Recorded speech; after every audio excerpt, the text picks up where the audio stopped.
Some people just wear the shirt. Yeah, some people are just get shirts and swear to them. It's like, all right, this is how we live this college. I like the color.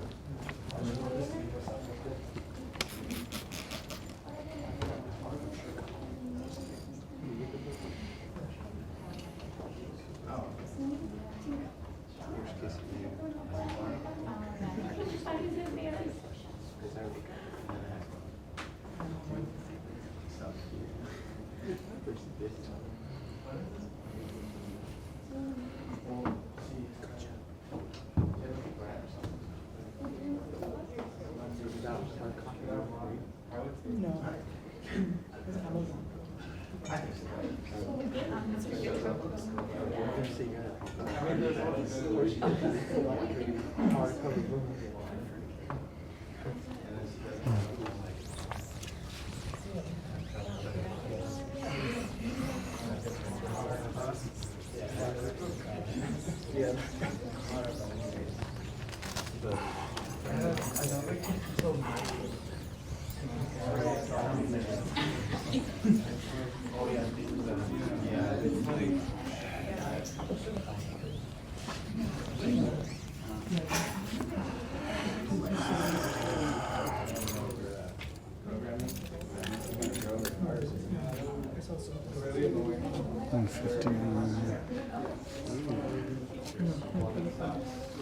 Every 5 seconds.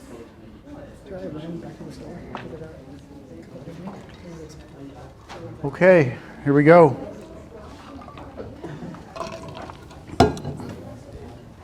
So welcome everyone to English 303. Yes. Calculus, right? Cal 3. Yes. See if any- Exactly, yes. My name is Robert Di Giovanni. All right, and you have all successfully completed Cal 2, which is, how was it?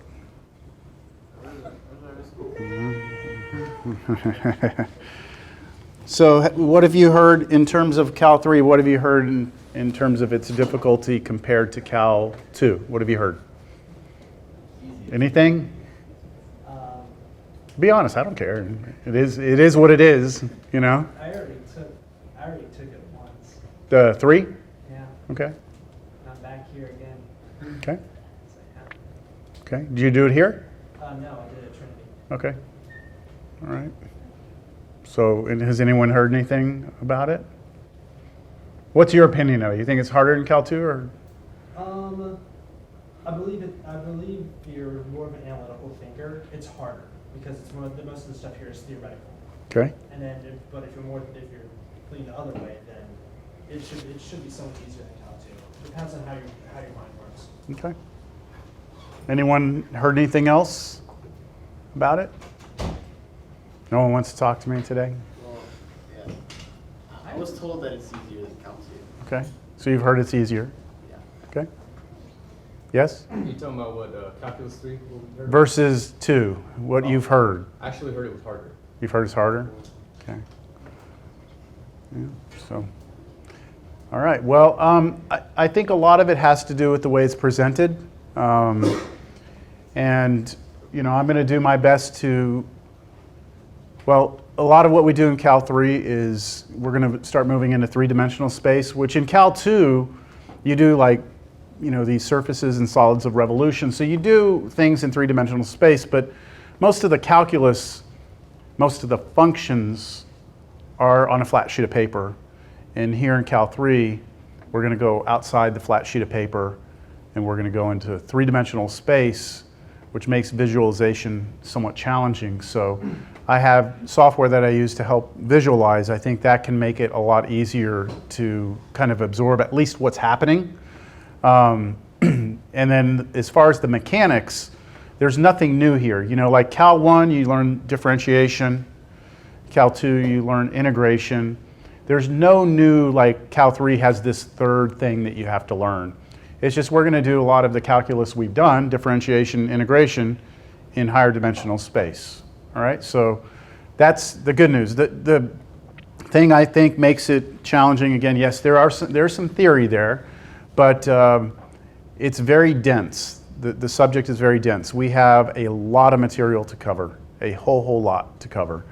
And it's 8 weeks, right? So you signed up for this. We're here from 2 to 5:30. Are y'all crazy or what? 2 till 5:30.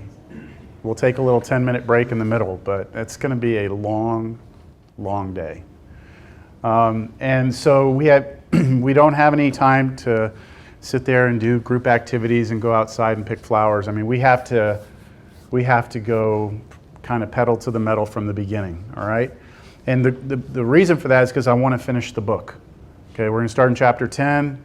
We're going to do 10, 11, 12, 13, all right? And 13 is kind of like, you know, in Cal 2, you get to like sequences and series towards the end, or maybe, I don't know where you saw it, but it's like by the time you get to it, it's like you're already kind of exhausted. Same thing here, like chapter 13 is very dense and there's a lot of information there. So we have to kind of be ready at the end to sprint to the finish line.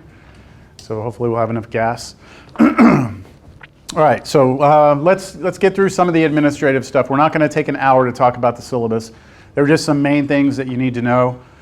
First of all, this is our Canvas shell. I hope everyone can get to this. If you can't, talk to me after class.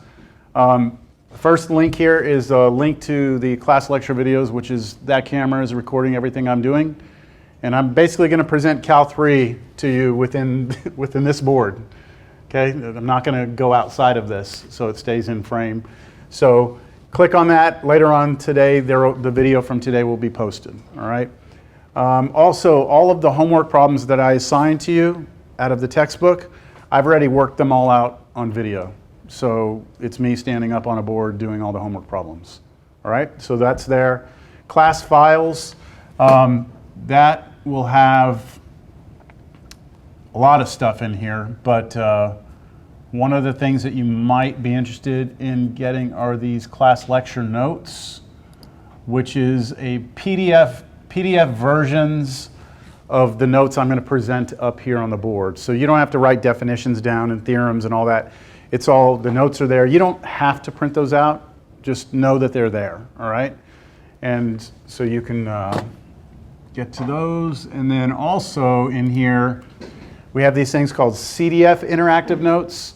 So you'll see when I'm doing my notes, I'm going to be taking like three-dimensional objects and rotating them and zooming in and out. If you want to be able to do that at home on your computer, like be able to zoom in, zoom out, and rotate, then you have to go and download this free software player, and then you can take my notes out of this folder and download them to your computer, and you can do everything I can do on mine, except that you can't edit my code.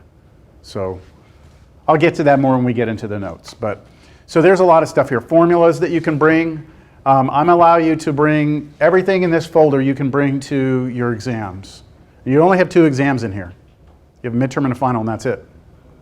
That's the only in-class exams you have, midterm and final. Now don't get freaked out, okay? But that's all we've got. So these formulas, it's like a book.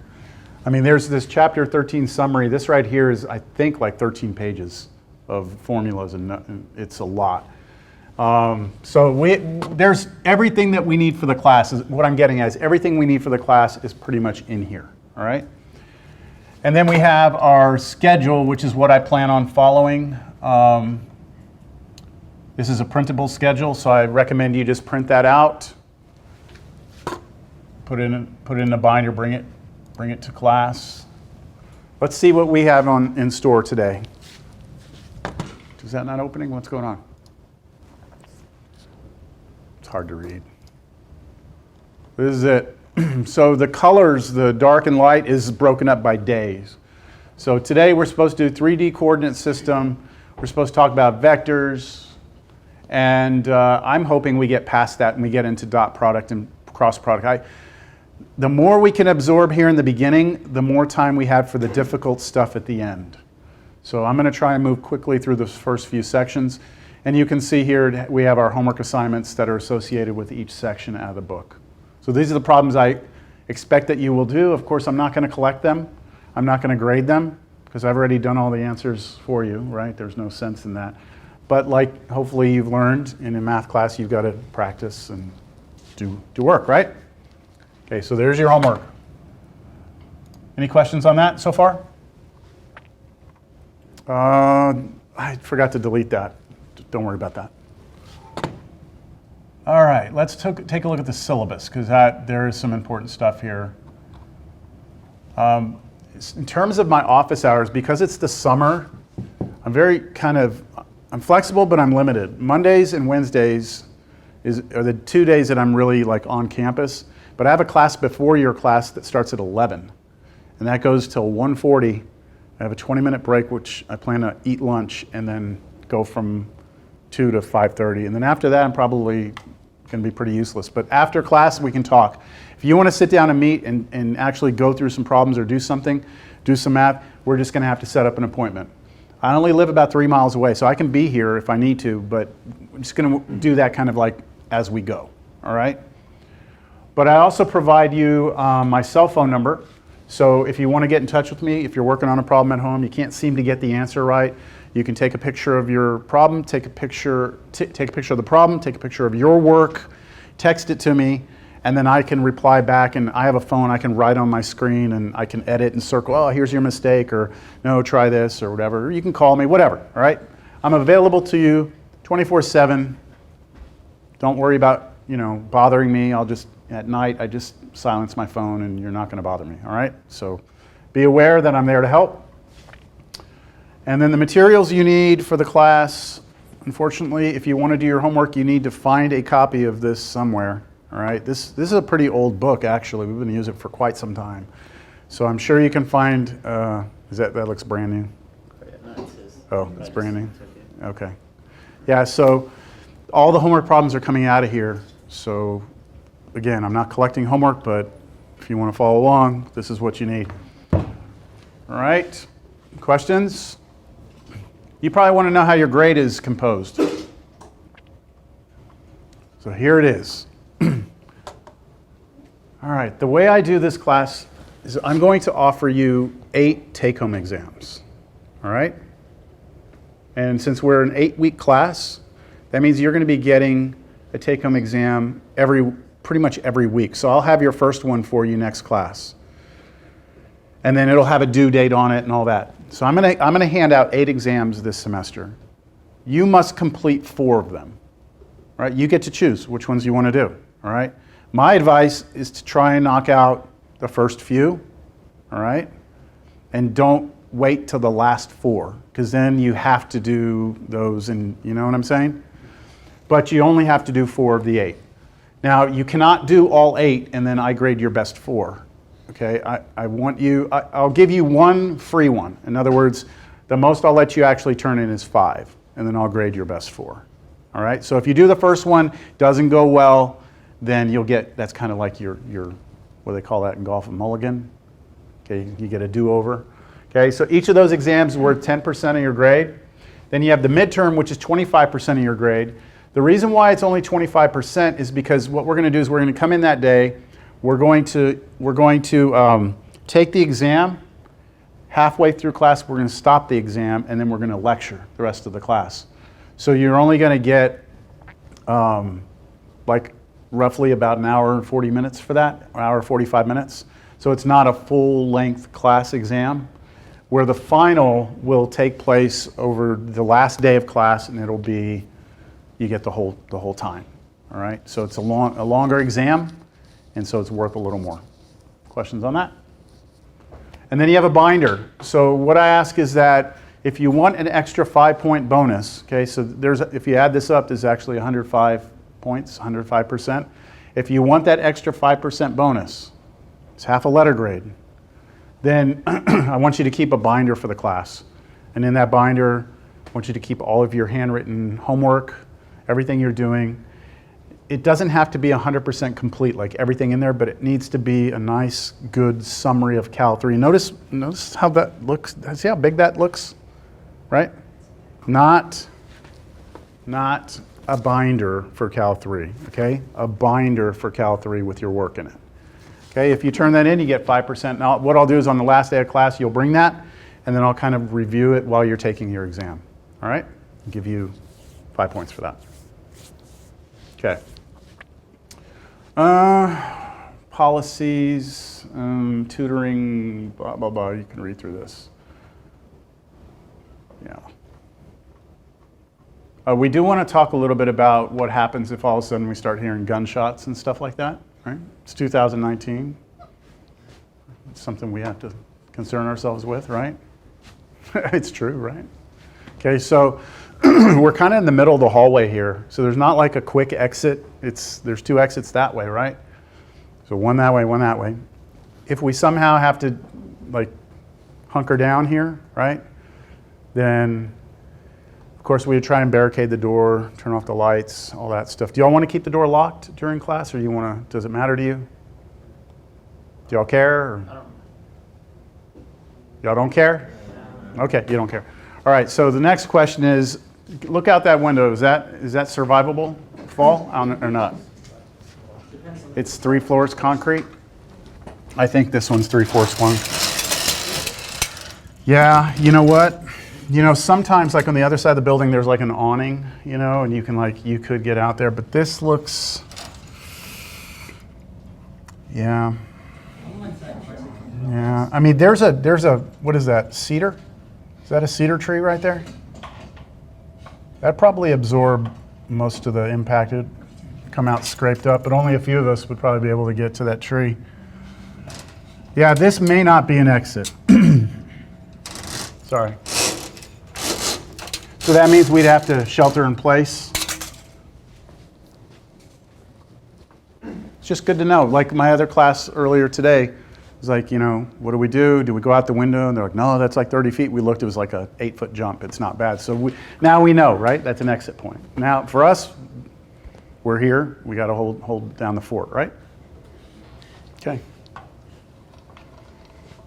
Anything else we want to talk about? Because I'm ready to get down to business. Oh, Yes? it's you can also use the book online, correctly WebAssign. Is there going to be a class code we need to enter in order to actually get in there, or is there just going to be the book that we have to just purchase and do it out? I don't have any online things for this course other than the videos you watch. Okay. The book, you don't have electronic access to it. It's not included in your tuition. Like, you're supposed to go just get the book. Do you already have access to this book electronically? Yes, I got it. I had a training and I purchased the book online from there. Okay, so you just get to your homework problems through there, Okay. through the ebook. Yeah. Yeah, as long as you can get to the homework sets, you know what problems to do, right? Okay. All right. Well, let's do it. Get over here. So we are going to start out with, I want you to solve an equation for me real quick, and I want us to talk about the solution.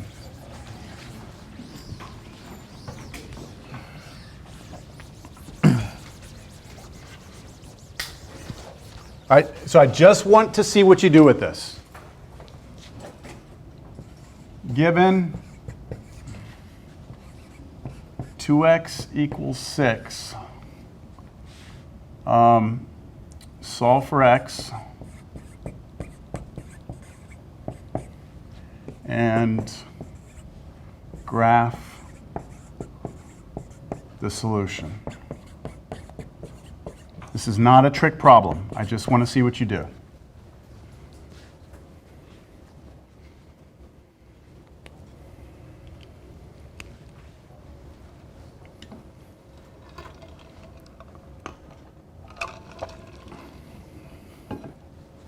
I don't mind if you talk to each other, but I'm only going to give you like another 20 seconds.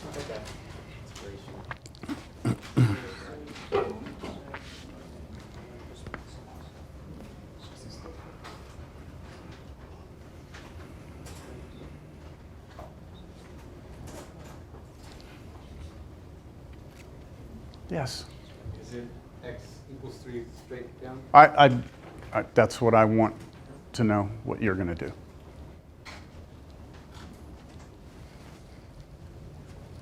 Okay? Everyone got something? Okay. Any volunteers? I mean, look, this is a pretty small class. I mean, right? we have the advantage of not being at a university where we've got like 100 people in here, right? So we can kind of be a little informal here. Does anyone want to volunteer and just get up on one of those boards? You won't be on camera, but just draw me their solution. Go ahead. Just grab a marker. Anyone else? Yeah? You can go to that anywhere. Anyone else? There you go. No, it wasn't going to you. Good defense, though.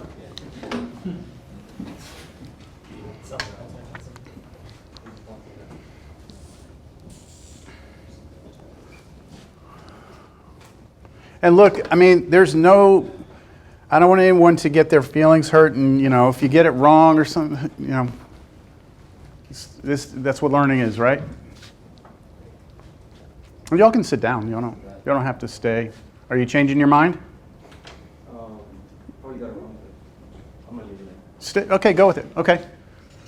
All right, that's good. I think that's sufficient for what I want to do. Does anyone have anything different than anything that's on the board here? Anyone have anything different? No? No one has anything different? You have something different? Do you want to share? What did, 3 dimensions. you did 3 dimensions? Let me see it. Okay. Okay, so look, the purpose of this problem is to illustrate something that is important that we're going to get right into today. And that is, when you have, we can all solve this equation, right? I mean, we all get x equals 3. That's not trouble, right? The question is, how do we represent that solution graphically or visually? Well, we have to know what dimensional space we are living in right now. So we really have, at this point, 3 different dimensions that this solution can be graphed in. We have 1-dimensional space, which would be represented R1. We have 2-dimensional space, which would be R2, and then we have 3-dimensional space, which would be written R3.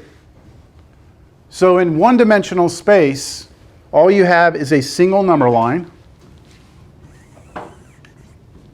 You have 0, and if we call this like the x-axis, then 1, 2, 3, I would represent that with a point. I cannot draw a vertical line because it's 1-dimensional. I don't have any idea of up and down. I only have an idea of left and right. Okay? So that would be the solution graphed in 1-dimensional space. In 2-dimensional space, now we have 2 axes. We have the x-axis, and then we normally call this the y-axis. And 0 here, and then x equals 3 here would be that point. But then it would be every single point that has an x-coordinate of 3. So that means all the points going up, all the points going down, right? Every single one of those points has an x-coordinate. So every point on that line has an x-coordinate of 3 and a y-coordinate of y, but it doesn't matter what y is. As long as x is 3, it's a solution to that. Make sense? And then we have 3-dimensional space. And that's what we're going to start class with today. But we actually do have a solution here. And I'm just going to do this. Don't worry, we'll talk about how we're going to draw our x and y axes and all that stuff later. But if I call that x and that y and that z, then x equals 3 would come out towards us 3 units. It would be that point, but it would be all the vertical lines going straight up from this, like that, like all points like this. But then also we can move it left and right, so what you wind up getting is something that looks like a plane. Do y'all see that? It's like a sheet of paper. Every point on that sheet of paper has x is equal to 3. So the reason I asked you to think about this is because when we talk about equations now, it's very important for us to know what space we're in. R1, R2, or R3. So we start off today with Chapter 10, and the first section is called the 3D coordinate system. And we're going to start getting ourselves familiar with 3-dimensional space. Because like I said, a lot of Cal 3 is going to be in 3D.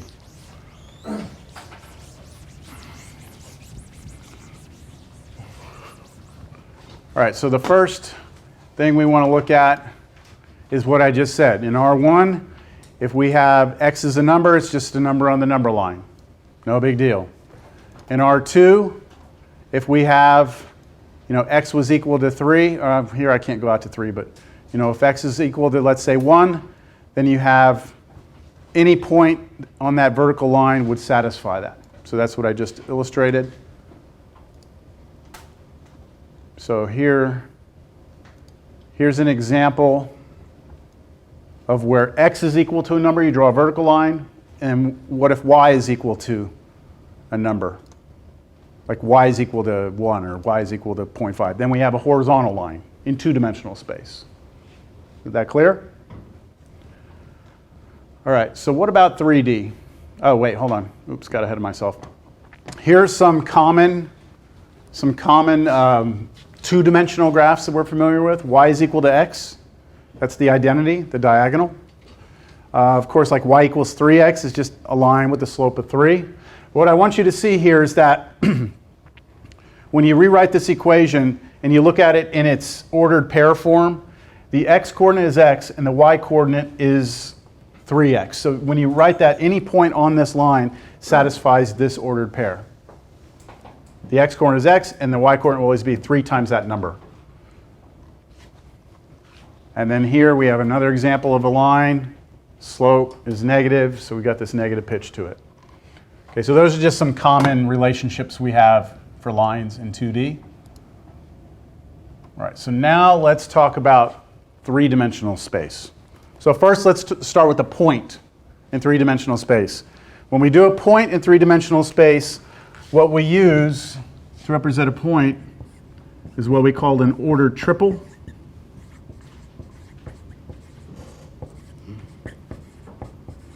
An ordered triple. So you're familiar with ordered pair, right? Ordered pair is xy. Now we've got xyz. So ordered meaning the order of the numbers matters, and triple meaning 3. So we have an ordered triple. So how do we graph it? How do we graph an ordered triple? So here's our what we have seen in the past as being two-dimensional space. I want to pop us out of two-dimensional space and move us into three-dimensional space. So what used to be the flat sheet of paper, right, the xy plane, is now going to kind of lay down and become kind of like the ground. Do you all see that? Okay, so our sheet of paper is now laying down, and we have this new axis that's coming straight out of the origin that's running perpendicular to that sheet on the ground. And this is our three-dimensional representation, right? So we have 3 axes. If we want to try and plot a point, let's say we want to go and plot the point 2, 1, 2. That means I need to move out the x-axis 2, the y-axis 1, z-axis 2. So let me try and do that here. So if I move the x-axis 1, there we go, x-axis 1, do you see me come out the x-axis this way? Now I'm going to go, oh, sorry, it was supposed to be 2. And then the y-axis, I want to move up 1. So you see how that moves me. Y is 1 is up here. I came out 2, I'm going up 1. And then now I need to go z is 2. So that means it's going to come off the page up 2 units.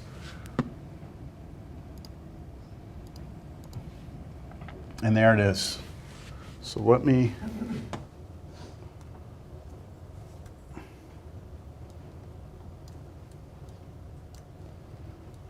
So there's our point sitting there in three-dimensional space, right?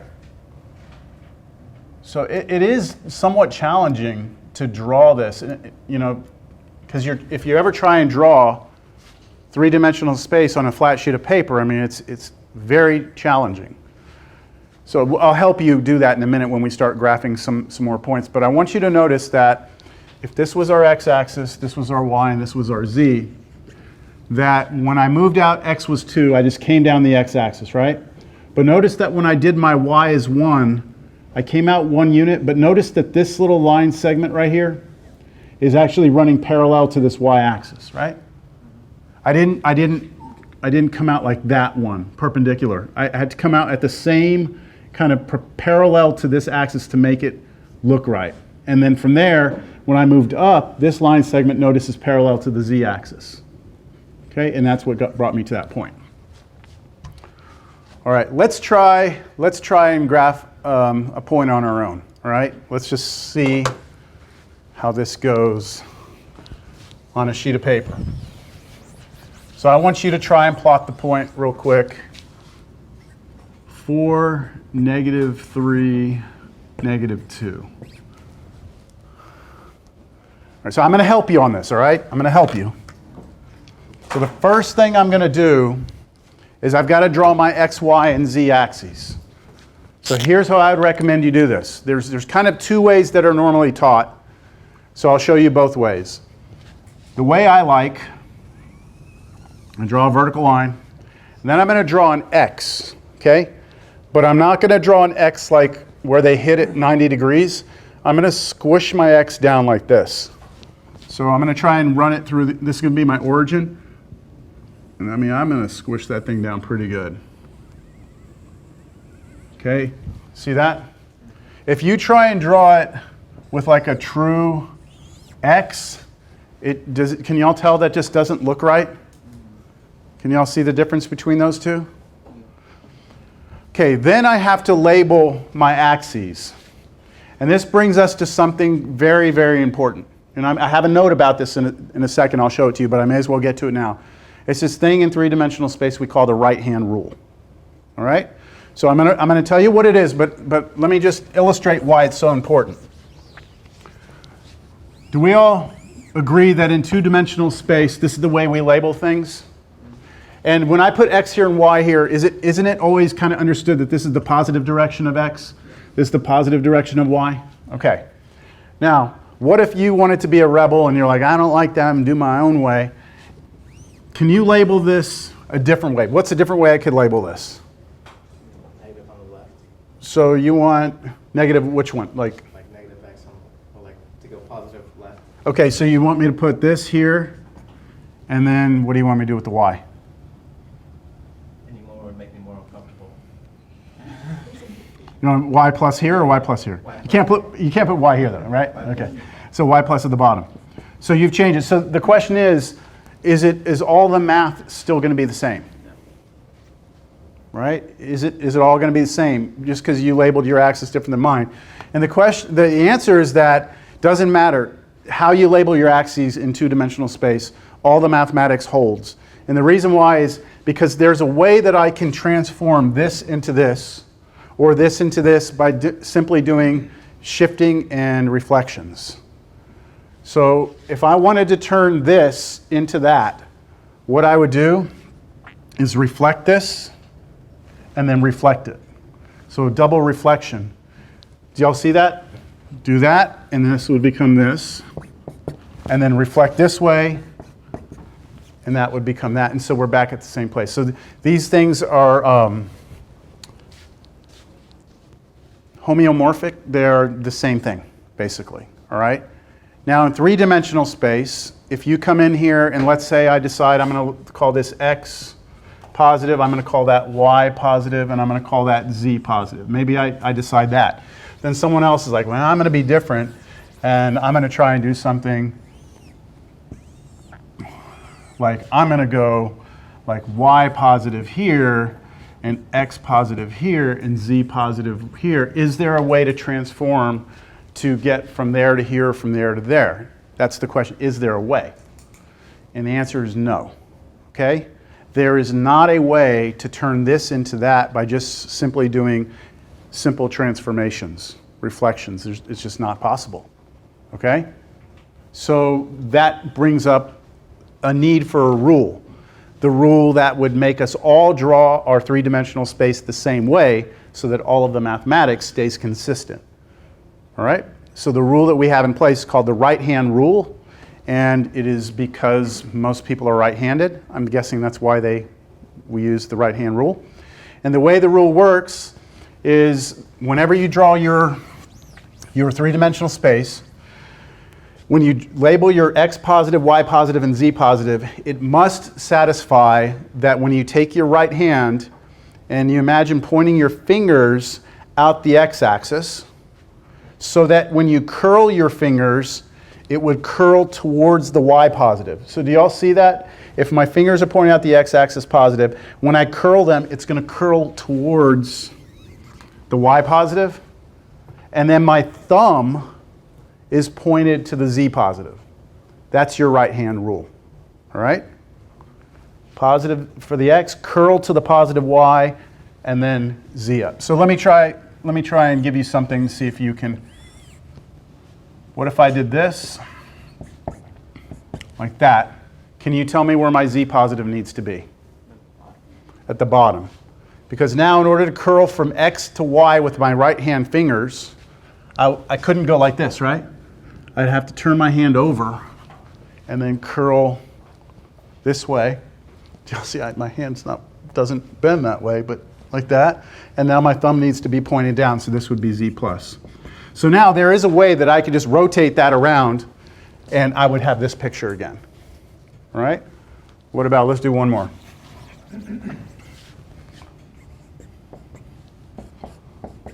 Where does x plus need to be? The bottom up. Where that?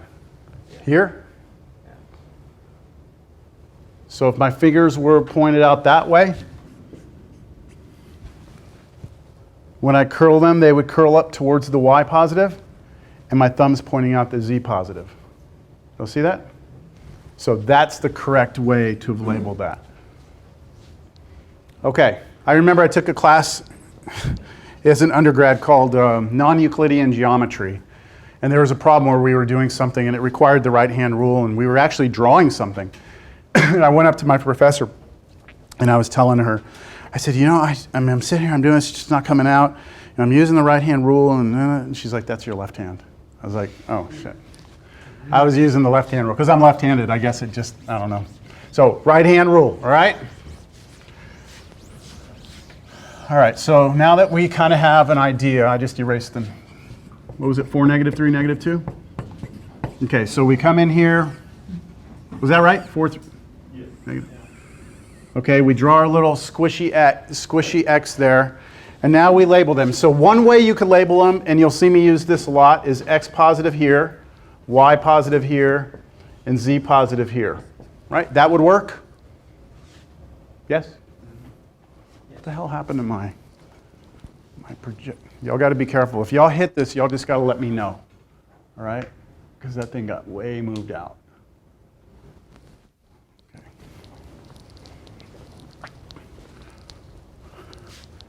That would work, right? So you'll see me draw it like that sometimes. Other times you might see me do this. I'm going to stop labeling it with the plus, okay? You might see me do that.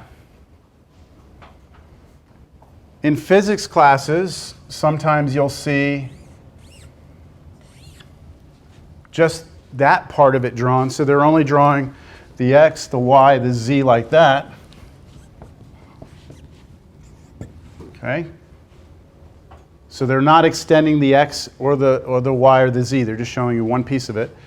Or sometimes I've even seen it drawn like this. Now, that would work still, right? X curls to Y, Z is up. X curls to Y, Z is up. X curls to Y, Z is up. X curls to Y. So you see, it's kind of like, you know, if I'm sitting here and I'm like, there's that book in the room, like I can be looking at it from all these different angles, right? I mean, these are all just different perspective points or viewpoints. All right, let's plot the number. So 4 for X. So I'm just go out 1, 2, 3, 4. 4 ticks, there it is. So I'm going to start there, and then I need to move on the parallel to the y-axis, right? Parallel to the y-axis, how many units? -3. So here's parallel to the y-axis. I'm going to move this. You'll see that, how I move that kind of parallel. And now I'm going to need to move out, not +3, but -3. So I'm going to imagine there's like a little axis here. That'll help me kind of mark it. 1, 2, 3 units. So I'm about there now. And then what? down 2. So down 2, that's on the z-axis, so I have to run parallel to the z, which is just straight down, isn't it? So from here, I need to go down, just straight down to 1, 2. You see? I mean, you could almost argue that this thing looks like it's on the x-axis, right? But it's not. It's moved. It's just the perspective again makes it difficult. Over here, I won't do all these, but 1, 2, 3, 4. Here's 4. Negative 3, 1, 2, 3. Down 2, 1, 2. Here's where I'd be here, right? 4, negative 3, negative 2. It's a very different looking picture. So sometimes to help you do this, we have, oh man, did it kick me out already? I don't want to log in again. Oh wait, no, here we go. Files. I have this stuff called 3D graph paper. If you're really having trouble graphing, you can use this 3D graph paper. And what it does is it kind of gives you these grid lines that help you stay parallel when you're drawing things. So you can go like, let's see, x is over here. So I could go 1, 2, 3, 4. Here's 4 on the x. Negative 3, 1, 2, 3. Negative 3 on the y. And then down 2 on the z. You see that? That just kind of helps you see how you can, there is graph paper out there for 3D. I just don't really care for it. All right, moving along.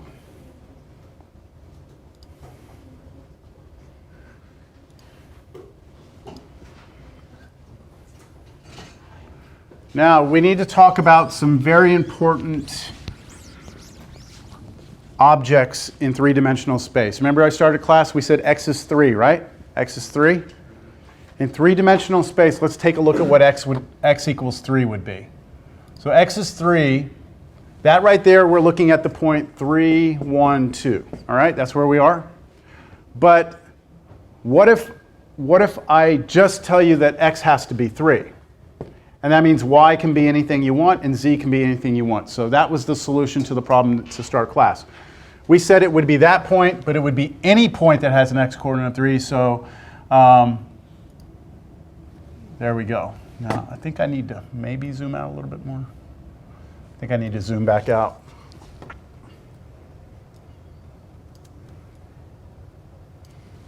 Okay, so we have our x-axis is coming out towards us. So let me turn this to the side. Can you all see that x is 3 is that plane, right? So it's a flat sheet of paper. It extends forever in every direction. That is a plane, P-L-A-N-E. And what we can say about this plane is that it is parallel. The plane is parallel to, this is our y-axis, and this is our z-axis, right? Would you agree that that plane is parallel to the yz plane? Yes? So whenever you have x is equal to a constant, you will have a plane that is parallel to the yz plane. So if x is a constant, it'll be a plane which is parallel to the yz plane. What if y is a constant? You'll have a plane parallel to the xz plane. So this time I'm not going to hold my x constant. I'm going to hold my y constant, and that plane should be parallel to the xz plane. And then if I hold my z constant, then I'm going to have a plane that is parallel to the xy plane, so to the ground. All right? So those are our basic geometric shapes in three-dimensional space. There's your right-hand rule. It's a very nice hand, isn't it? Okay. All right, so back in when you're first learning about two-dimensional space, right, 2D, you learn about the four quadrants, right? We take the xy plane, What quadrant is this? 1. What quadrant is this? Why do we label it this way? It doesn't make most sense to go 1, 2, 3, 4. Why do we label it that way?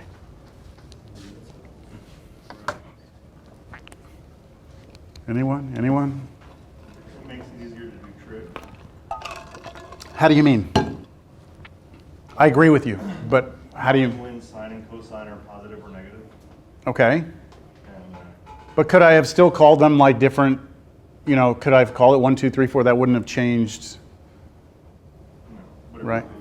Okay, so that's the point. So when we start with trig, we always start with this original like 0 angle, right? And then as our angle gets bigger, we start going counterclockwise, right? And we go around and we go around, we go around, we come back to here. It should make sense that when we do that, we move through the quadrants in sequential order, right? We want to go through quadrant 1, then 2, then 3, then 4. So that's why they're labeled or numbered in that order. Now in 3-dimensional space, we run into a problem because we don't even have an idea of like an angle 0 anymore. Like what's the angle 0 here? Like here it's down the x-axis, right? So imagine we point down the x-axis. You no longer have a concept of an angle because you can move anywhere. Look, we're going to have to break this room up. Sir, day 1, can't go like walk up the stairs or take a nap outside. Sorry about that. That's all right. I'm just telling you. All right. So we're going to have to figure out in this room for the rest of the semester like how to create like a 3D. I can't get to that corner, so I'm just say like this is the corner, that's the x-axis, okay? So for the rest of the semester, this is the x-axis, this is the y-axis, and this is the z-axis straight up, all right? So right-hand rule, okay? So if I say that the angle 0 is me pointing out the x-axis, then what's pi over 4? Where is it now? Is it this way, pi over 4? Yeah. Well, that would stay in the xy plane, right? Yeah. But why not go up like this, right? Or maybe an angle like that. See, we no longer, because we're in 3-dimensional space, we're not stuck to a flat sheet of paper. We don't have this orientation is not fixed the way it was before. But we still need to somehow see how our 3-dimensional space are broken up, how it's broken up by these axes and by these planes. So we have 8 octants. Your first octant is anything in that region, okay? So what can you tell me about anything that's in the first octant? Any point that lies there, yes? All the coordinates are positive. All positive, right? X, Y, and Z are all positive if you're in the first octant. Now, the question is, where do we put the second octant, Like, we could make the second octant the one below that, right? Or we could go to the side. We could go to this side or this side. So what we do is we just imagine, again, that like our quadrants, we swung around like this, didn't we? Because this is X and this is Y. So looking from the top down, it would be quadrant 1, quadrant 2, quadrant 3, quadrant 4, right? So that's what we do with the octants. We just keep them on top. And we make our second octant this backside over here. Then our third octant would be behind that one. And our fourth octant will be that one over there, right? So those are our first 4 octants. Notice that they all of these first 4 octants, your z coordinate is positive, right? Is that a statement or a question? Question just involving the octants in general. Will these octants ever change or will it be the exact same? They're the same, always. Okay. Yeah, so this is what we've agreed upon. As you know how we all agree what the 4 quadrants are? Yes. Same thing with the octants. Okay. So there's not a freedom here to change them. Okay. All right? And then the next 4 are just going to go in the same sort of sequential order, but they're going to be with negative z values. So the fifth quadrant is directly below the first. Sorry, did I just say quadrant? I did. The fifth octant is directly below the first octant. And then the sixth one is below the second, and so on and so forth. Okay, starts to become kind of messy after a while. But there are the 8 octants. It's like a Rubik's Cube. There we go. Okay? Now, each one of these has certain properties. Like the first octant, X, Y, and Z were all positive, right? What about the second octant? What can you tell me about the second octant? Only X is negative. So X is negative. If you're over here in the second octant, X is negative, Y is positive, and Z is positive. So I have that here. If you click on these little boxes, it'll come up and tell you this. Get out of here. So in octant 2, X is negative, Y is positive, Z is positive, right? I'm not going to go through all 8. You get the idea? Okay. All right, moving along. Examples of some surfaces in 3-dimensional space. We've already looked at these. This is just to re-illustrate. Remember, if X is a number, what do you get? If you just have X as a number. You get a plane that's parallel to the YZ axis. Yep. So you have, if X is a number, you get a plane which is parallel to the to the YZ plane, or you can say the YZ axis if you want, but okay. So there's that. We've already done this. Y, and then Z. So those are your kind of 3 basic examples of surfaces in 3-dimensional space. All right, now we shift gears a little bit. Distances. If we want to know the distance between 2 points in 3-dimensional space, we have a very nice formula for it. Very, very nice formula.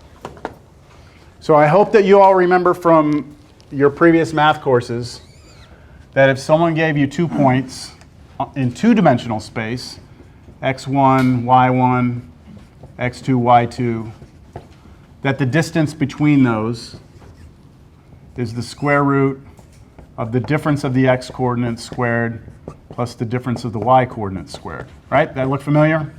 Okay, that's D.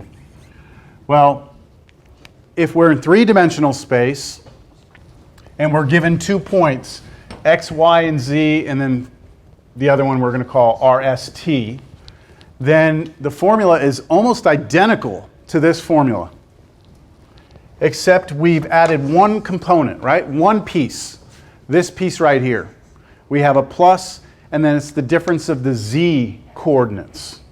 So this is the difference of the x coordinates squared, plus difference of the y coordinates squared, plus the difference of the z coordinates squared, all of it underneath the square root. And it's kind of crazy that it works that way, but it does. Do y'all want to try and prove it, or are you just happy? Take it on. I can do a visual proof, just a very quick visual proof. Okay, let me see. I'm trying to erase the projector. Let's just do a quick visual proof. Okay.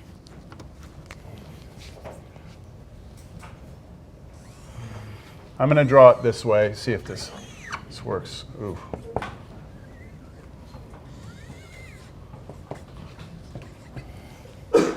Okay, so let's say I'm trying to find the distance between me, right here, I'm at the origin, and the projector up there, okay? The distance between me and the projector. So here's me standing in the corner of the room, and then the projector, let's say, is right there, right? So I'm trying to find the distance from there to there. Wow, that's really a straight line. Okay, so I'm trying to find distance from the ground here to up there. Well, one thing I could do is I could drop down, straight down from the projector to the ground, and then I come straight back to the wall, and I will have created a right triangle, right? So if I know this distance and that distance, then this is just going to be the square root of the sum of these two squared, right? But let's look at this from the top down. Well, can you tell me this distance? I should ask you that first. Do you know that distance? Remember, I'm giving you both points. So isn't that just the difference of the z coordinates? Yes. Okay, so I'll go back. They gave us the point x, y, z, and RST, right? So the difference of the z coordinates would be like z minus t, right? Okay, now I'm going to square it so it doesn't matter which order I get those in. And then we need to know this distance here. So I want you to imagine looking at this from the top straight down. Windows. X, Y. So imagine you're like up above the room looking straight down, right? You'd see the projector out here. You'd see the projector, and you'd see our line going here from our triangle, right? And we want to know that distance. But that's another right triangle. And now this is the difference between your x coordinates, and this is the difference between your y coordinates. Right? So this piece right here, this distance here, corresponds to that distance there. And so let's come up with the formula for this. This would be what, square root of? This is the square root of x minus r. Yeah, x minus r squared plus y minus s squared, right? And that would be this red piece. Yes. And then I'm going to put that over here now.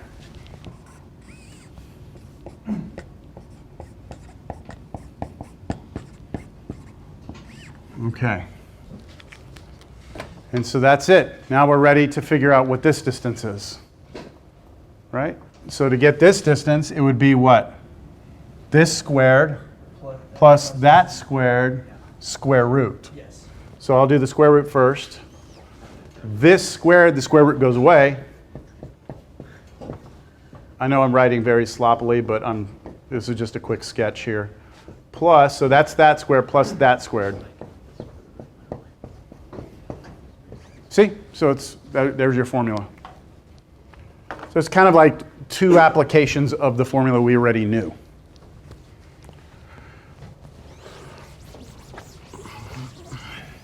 So that's good. If we're in three-dimensional space, we have a quick formula to find the distance between any 2 points.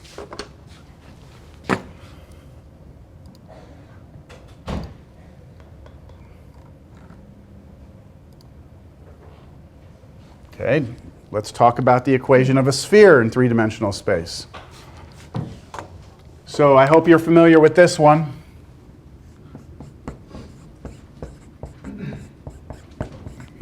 Pre-cal, I don't know, somewhere else. That's the equation of what?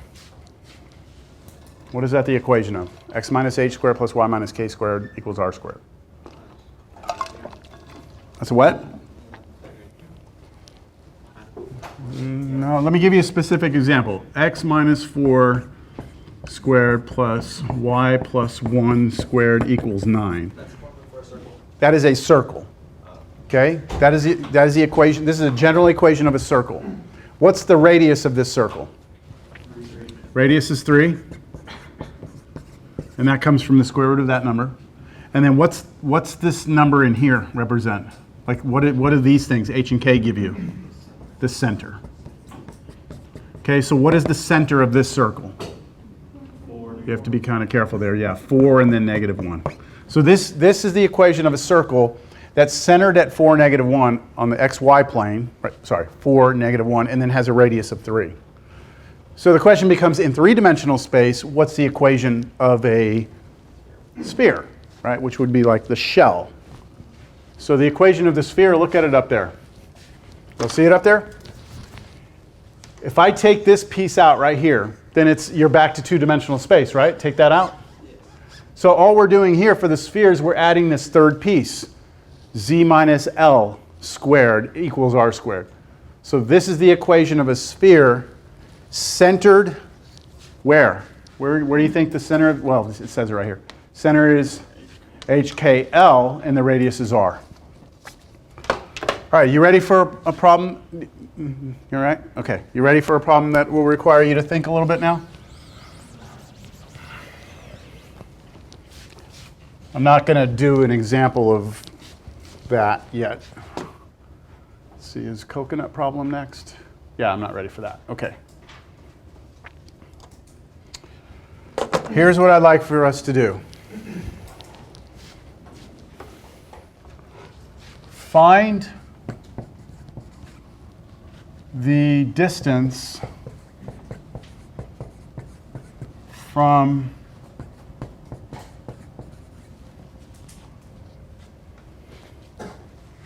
the point, shortest distance